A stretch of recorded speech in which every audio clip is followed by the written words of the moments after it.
Welcome to viewers on BBC One. We have had news from Buckingham Palace that the Queen is under medical supervision at Balmoral. The doctors had become concerned for her health and she is now being under the supervision of doctors at Balmoral. It is understood that she is comfortable and that immediate family members have been informed, with of course that news that she's under medical supervision raising concerns for her health.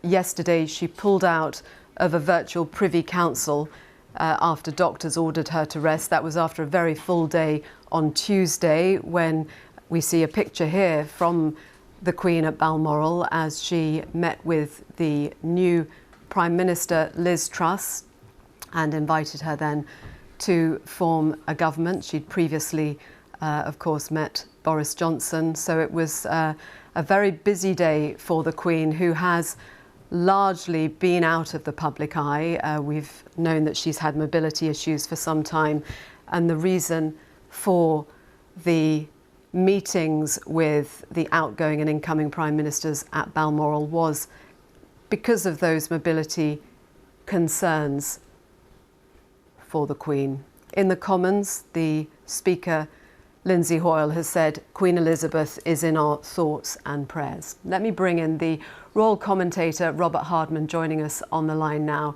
Robert, of course this is going to cause concern that the Queen is under medical supervision at Balmoral. The initial report that we had said that she is understood to be comfortable and family members have been informed. Yes, I mean, the palace don't normally issue bulletins on the Queen's health unless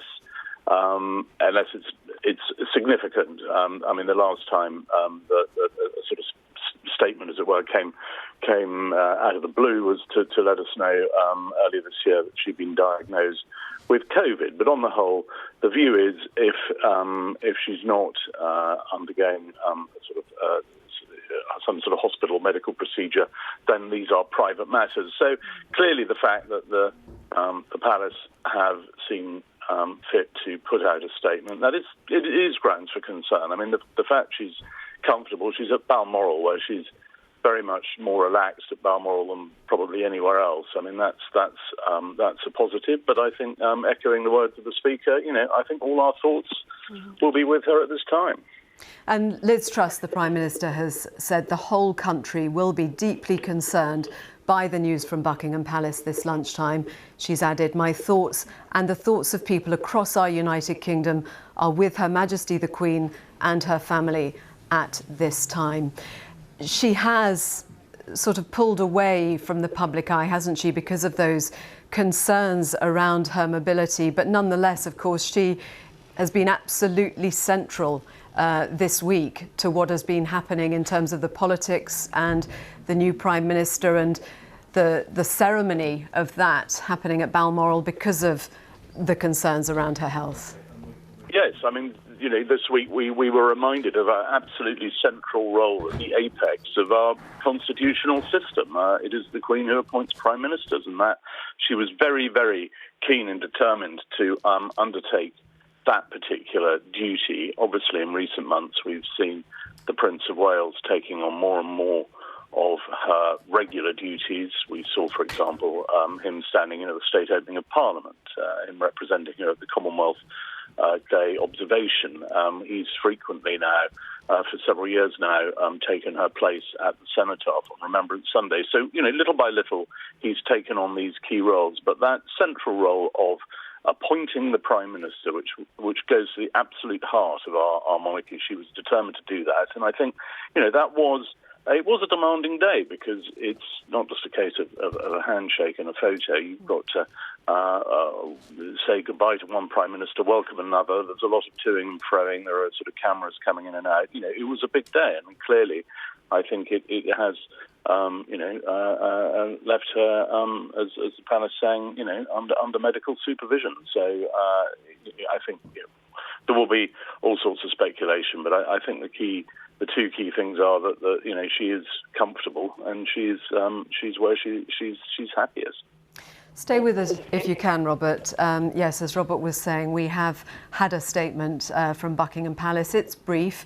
It says, following further evaluation this morning, the Queen's doctors are concerned for Her Majesty's health and have recommended she remain under medical supervision. The Queen remains comfortable and at Balmoral. We can see her here with Liz Truss. This was on Tuesday when she met the incoming Prime Minister at Balmoral, and Liz Truss has said the whole country will be deeply concerned by the news from Buckingham Palace this lunchtime. She says, my thoughts and the thoughts of people across our United Kingdom are with Her Majesty the Queen and her family at this time.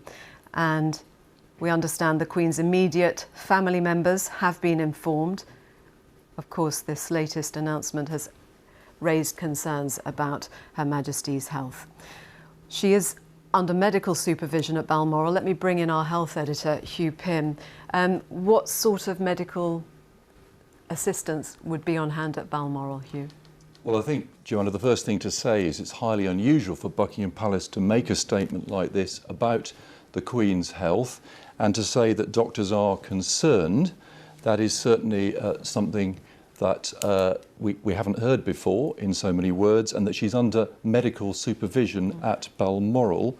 We know she's got mobility issues, and these have been the case for a while now. We know that she was unable to attend the virtual Privy Council meeting, even by a video link. And she's 96, and she is frail, and there are all sorts of possible complications around her condition. But the fact that doctors are concerned, and we have had this statement from Buckingham Palace, I think is very significant. And obviously everyone's thoughts will be very much with Her Majesty. Yes, let's take a look at the Twitter feed of Liz Truss, the Prime Minister. She has put out a message. She's been in the Commons along with MPs. This is the statement that she has put out. She has said the whole country will be deeply concerned by the news from Buckingham Palace this lunchtime. My thoughts and the thoughts of people across our United Kingdom are with Her Majesty the Queen and her family at this time. And we do know that the immediate family members have been informed. Hugh, you mentioned there the mobility issues that we've been aware of. She has withdrawn to a large extent from the public eye, and a lot of her engagements have been carried out actually via Zoom, where she's appeared in good spirits, but she has not been in a position to carry on being as active, obviously, as she was until, really quite recently. Yes, I mean, the fact that she wasn't able to, or was maybe advised not to do that video link yesterday for the Privy Council, suggests that she must have been in a certain amount of discomfort. Now, the report from Buckingham Palace that we've just had says she's comfortable and at Balmoral. So that maybe is a suggestion there is no sense of an emergency here or an urgent issue, but doctors are concerned enough, and the Palace feels it's important to put this statement out there. But yes, these mobility issues have been there for a while. She had COVID earlier in this year. So she is 96, she is more vulnerable. That is, without a doubt, going to be very much playing on doctors' minds. And we'll have to await further updates. Mm-hmm. And looking at this picture of her, I mean, that lovely smile, she had a big job to do there. She does look frail. Yes, and she has been able to attend some events, possibly not involving too much walking or standing up. Certainly people of that age develop more, say, back problems or discomfort walking around or standing for too long. So engagements that she was able to attend were very much not involving too much moving around. For the state opening, that was considered to be, she would have felt that was too much to do, so didn't attend that. But we saw her during the Platinum Jubilee at certain events which were more manageable. But clearly now there has been a deterioration, and she's very much at Balmoral under medical supervision.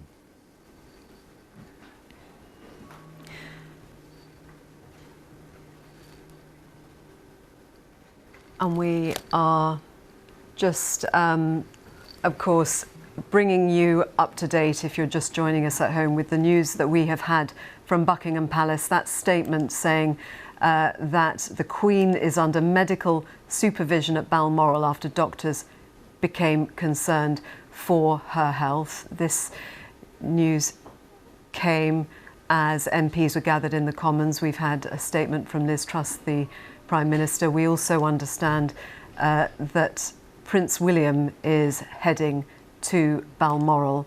We know that the Queen's immediate family members have been informed, and we are just hearing that the Duke of Cambridge is travelling to Balmoral.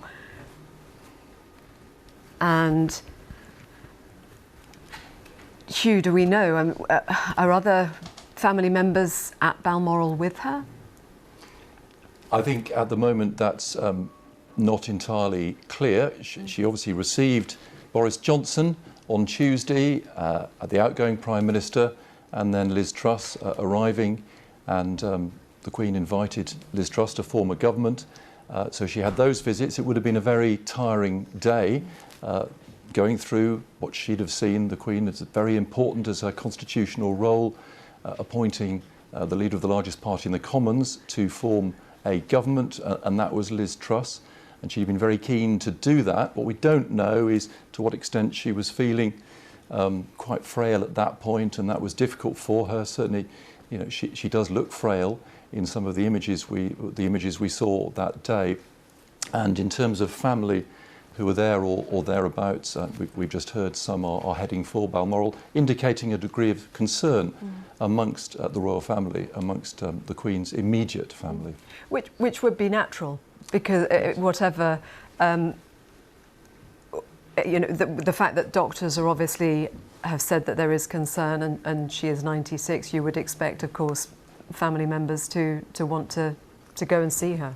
Yes, I'm sure a call to family members saying doctors are concerned would have resulted in them wanting to be there. Close members of the family, the Duke of Cambridge, the Prince of Wales, will want to be there and to hear from doctors what the situation is. And what we don't know is whether any further medical treatment might be needed, possibly even going to a local hospital or going to a hospital. We simply don't know. There is no further information about that, other than that she's comfortable and under supervision at Balmoral at this moment. Thank you, Hugh. Let's bring in Chris Mason.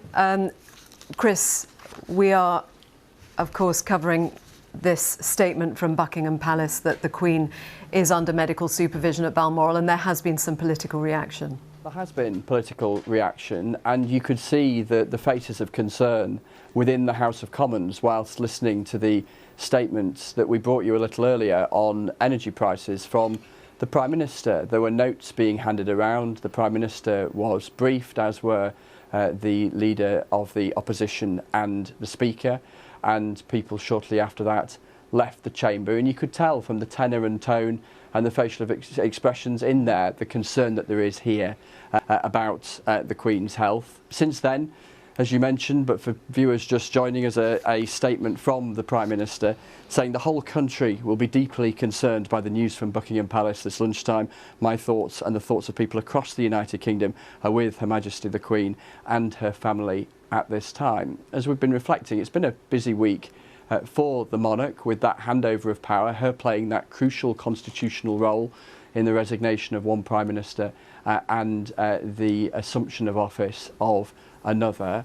And we've also known, in terms of her interactions with political leaders, that they have dialed down a little bit, certainly in terms of the physical exertions required of her to perform them, have dialed down in recent months. So, for instance, the weekly audience with the Queen, that is one of the great privileges of being Prime Minister, historically has been a face-to-face occasion, usually at Buckingham Palace, occasionally elsewhere. More recently, there was a precedent, of course, of COVID, but more recently, since then, has been something conducted primarily on the telephone. So there's been that recognition in the interactions between the monarch and politics here at Westminster of the Queen's age and her frailty. But the overriding impression here at Westminster this lunchtime, the same as it will be around the country, one of deep concern from our political leaders and politicians more broadly.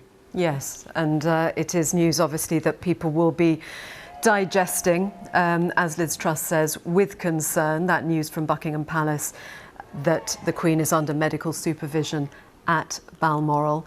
We understand she is comfortable. We also know that Prince William is travelling to Balmoral. And Chris, we're just watching some pictures of the Queen from earlier this summer on a rare outing. As you were just describing there, a lot of her work had switched to being online because of the mobility issues, and we can see here when she was on this visit, she had the help of a stick. And we were talking on Tuesday when she was at Balmoral saying goodbye to Boris Johnson and greeting Liz Truss, quite how much she's seen over that 70-year reign in terms of all of the prime ministers that have been in and out of those audiences that you were describing with her, 15 prime ministers. Yeah, an extraordinary longevity, an extraordinary period of being plugged in at the very highest level to politics, reading government briefings daily, that counsel, that wise counsel that she could offer because of the experience that she has to prime ministers who inevitably have been in post for a much shorter period of time than she has as monarch. And when you speak to prime ministers past, they'll reflect on the sanctity of those conversations. They won't necessarily tell you about precisely what was said between the Queen and them in particular moments, but they will absolutely acknowledge the importance of them because that was a conversation that you can have, and I'm sure it was the same for the Prime Minister just the other day talking to the Queen, where you know it's not going to leak and end up in the newspapers, and you can tap into that longevity of experience because the Queen has met over the years so many heads of state and government, whether it be at state occasions at Buckingham Palace or the Commonwealth heads of government summits that she's so passionate about, the Commonwealth, that legacy, if you like, following on from the years of empire. So, you know, here is a monarch, yes, but also a crucially political figure in the constitution of the UK. Struggling to hear Chris over here.